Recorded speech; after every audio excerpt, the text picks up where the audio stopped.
Le monde est méchant, vraiment très méchant.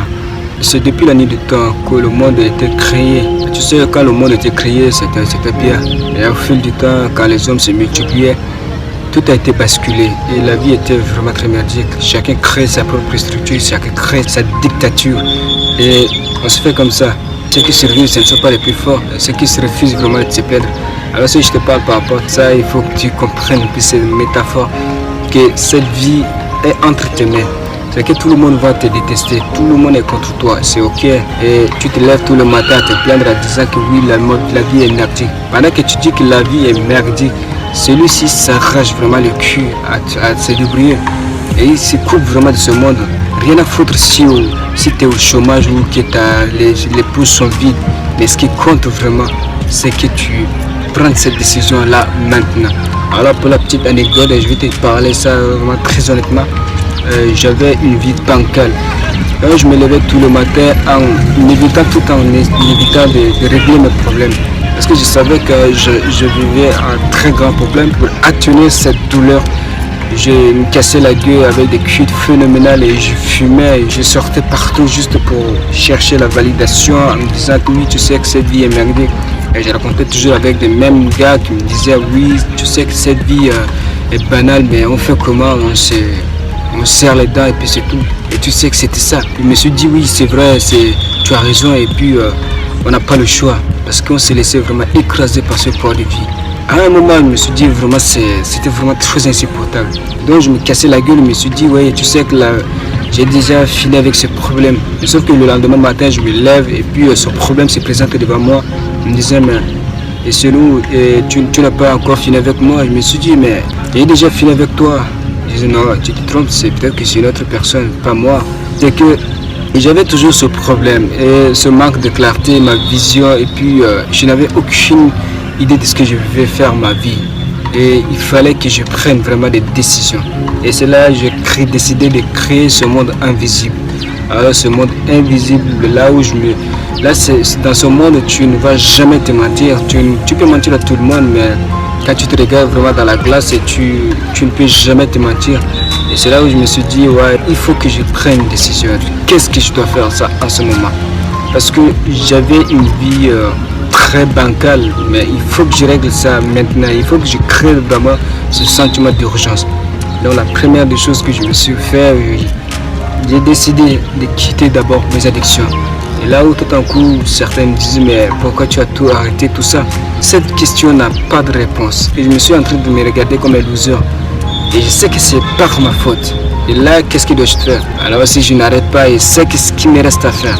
La deuxième décision qui a vraiment basculé toute ma vie, c'est d'arrêter de compter sur les autres, d'arrêter aussi de compter sur les autres ou bien la validation des autres.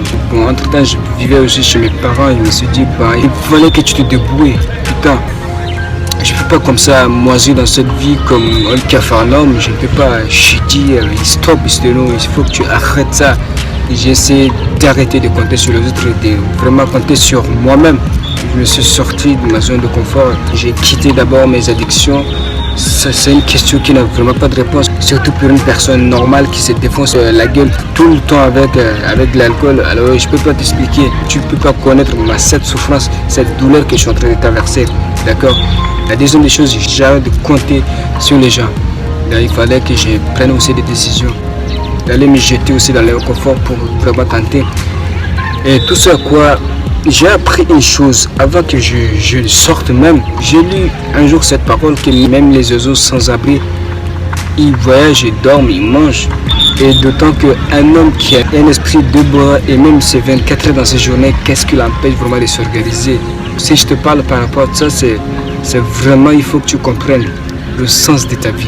Parce que tout le monde peut être contre toi, tout le monde peut te détester, même si sans abri. Mais ce qui te reste, si tu as un esprit de bas et tu as deux pieds, mon gars, c'est vraiment t'arracher le cul.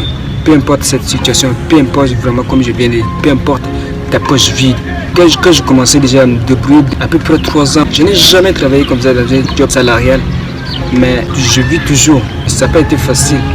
Et je pense que cette année que je travaillais, mais sauf que J'ai essayé de tenter une fois, mais c'était trop compliqué. Moi, je n'aimais pas du tout. Si je te parle par rapport à ça, ce n'est pas dire que je n'aime pas vraiment le travail salarial. Ça ne me convient pas en fait. Je ne veux pas être sous commandement des jobs qui me font chier et de venir vraiment me pointer vraiment à l'air. Et tu sais, ce genre de travail que j'ai choisi, c'est le travail que je viens vraiment librement dans mon travail, avec les heures que je vais, surtout où je me lève et j'accomplis d'abord les tâches, et surtout le travail qui me laisse accomplir mes tâches majeures de mon quotidien. Alors je peux le faire. Mais les travaux, des jobs qui me conditionnent vraiment de venir avec l'heure précise, tout, et puis de me rentrer, même de rentrer avec de l'heure contrainte, je ne veux pas en fait ça. Donc c'est là où je n'aime pas aussi les jobs salariales. Et tu sais, pendant que tu galères de chercher du boulot, certains cherchent juste une compétence. Par exemple, si tu sais préparer les beignets, si tu sais préparer un truc qui te convient, sur lequel qui te laisse vraiment l'esprit tranquille, alors tu le fais, tu te débrouilles avec ça. Et c'est là où tu vas te dire, tu vas te concentrer sur ton monde. Là, tu te crées vraiment sur ton monde, sur lequel tu te respectes. Tu n'as plus besoin de travailler pour quelqu'un qui te fait chier tout le temps. Donc tu te lèves tout le temps et travailler dans un job que tu aimes. Même si pour l'instant tu galères dans ce job, surtout quand tu trouves un job sur lequel qui va te compléter un petit peu tes besoins. Et surtout, je te conseille d'investir à long terme. Parce que travailler dans un job sur lequel qui te font chier tout le temps et puis ça devient déjà comme une mode de vie, alors ça, je te conseille pas. Parce que au fil du temps, tu vas te rendre compte que tu es opprimé. Et l'âge avance et que tu ne fais rien du tout. Et tu vas te retrouver un jour sur ton vieux lit de mort qui est en train de travailler encore pour les gens et que tu n'as même pas des économies pour la retraite. Alors je vais te préciser, je ne suis pas un futuriste, mais je te parle en tant que visionnaire. Il faut que tu visionnes un peu plus loin, il faut voir un truc à long terme. Même si tu galères pour l'instant avec ce job, mais il faut vraiment que tu investis à long terme. Et vraiment que tu développes vraiment cette compétence. Parce que c'est cette compétence qui va te libérer plus tard un jour. Je crois profondément à cette parole que si par exemple si on ne te respecte pas, c'est parce que tu es dans le mauvais coin ou bien c'est sur ta façon de voir les choses. Et là où je crois vraiment cette citation d'Albert Einstein qui disait: si tu juges le poisson en grimpant un arbre, il te dira, il passera toute sa vie qu'il est vraiment stupide. Mais si tu le mets dans l'eau, il te montrera de quoi il est capable. Peut-être que si on te manque de respect, si tout le monde te déteste, c'est peut-être que le monde sur lequel tu vis, ce n'est pas ton lieu. Mais il faut que tu cherches à créer un monde sur lequel tu te sens vraiment capable et tu sais qu'il y a vraiment la progression. Et parce que si tu sais déjà qu'il y a déjà la progression, même si tu es encore trop loin, alors plus tard, la magie fera son travail.